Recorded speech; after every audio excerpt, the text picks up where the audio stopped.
Hello friend, आप सबका राय coaching centre में हार्दिक अभिनंदन है। अगर आप हमारे इस चैनल पर फर्स्ट टाइम विजिट कर रहे हैं तो कृपया कर इस चैनल को सब्सक्राइब कर इस वीडियो को लाइक एंड शेयर अवश्य करें तथा बेल का आइकन को दबा दें ताकि कोई भी नोटिफिकेशन आप तक शीघ्र से शीघ्र पहुंच सके। आप सबसे अनुरोध है कि इस वीडियो के अंत तक अवश्य बना रहें। आज हम षष्ठम श्रेणी के हिंदी भाषा के मॉडल एक्टिविटी के प्रश्नों के उत्तर आपके समक्ष प्रस्तुत करने वाले हैं। चलिए देखते हैं। लघु उत्तरीय प्रश्न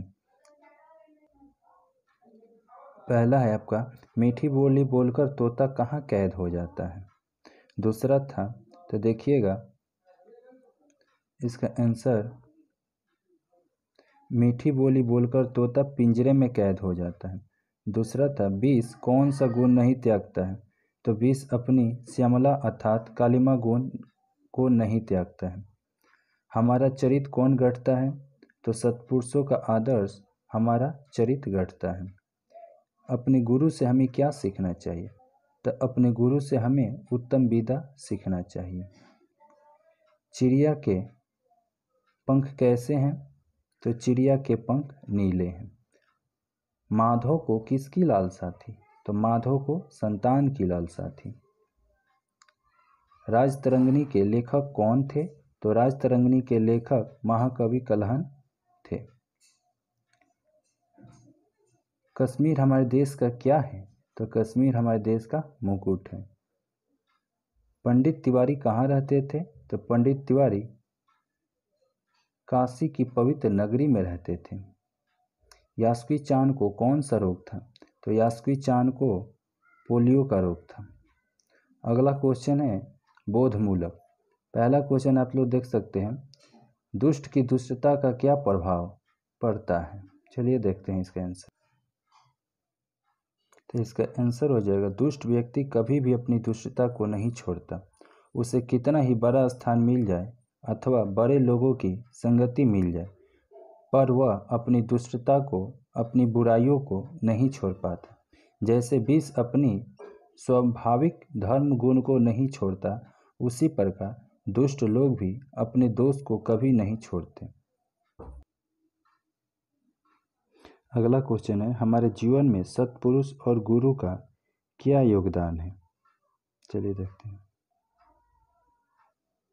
सज्जन पुरुष और गुरु का हमारे जीवन में महत्वपूर्ण योगदान है। सत्पुरुषों के जीवन से हमें चरित्र का गठन की शिक्षा मिलती है और हमारे अच्छे चरित्र का निर्माण होता है। गुरु से बच्चों की अच्छी शिक्षा मिलती है। शिक्षा के बिना व्यक्ति के जीवन में उन्नति नहीं कर सकता। जिंदगी में आगे बढ़ने के लिए शिक्षा जरूरी है। अगला क्वेश्चन है, चिड़िया कौन कौन से कार्य करती है। चिड़िया अपनी चोंच मारकर जंडी के दाने खाती है, बूढ़े वन बाबा के लिए गीत गाती है, बढ़ी नदी के जल में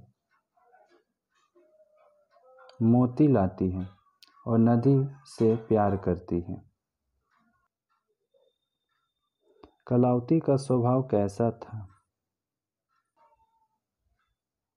कलावती का स्वभाव बड़ा ही उदार, कोमल और वात्सल्य से भरा हुआ था। उसके जीवन में प्रेम तथा नेत्रों में गर्व था। दोनों बेटों के स्नेह को देखकर वो फूली नहीं समाती थी। बेटों को गोद में खेलते देखकर उसके नेत्रों में अभिमान, हृदय में गर्व, उत्साह तथा उमंग का भाव था। वह दोनों बहुओं में सामंजस्य बैठाना चाहती थी।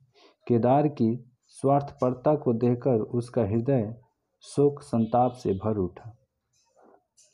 और लास्ट क्वेश्चन है, तिवारी का तोता शीर्षक कहानी का क्या उद्देश्य है। तो लेखक ने प्रस्तुत कहानी में बतलाया है कि हर प्रकार की सुविधा के बावजूद पराधीन प्राणी की आत्मा को सच्ची संतुष्टि नहीं मिल सकती। पराधीन जीवन में कभी भी सुख शांति नहीं मिल सकती।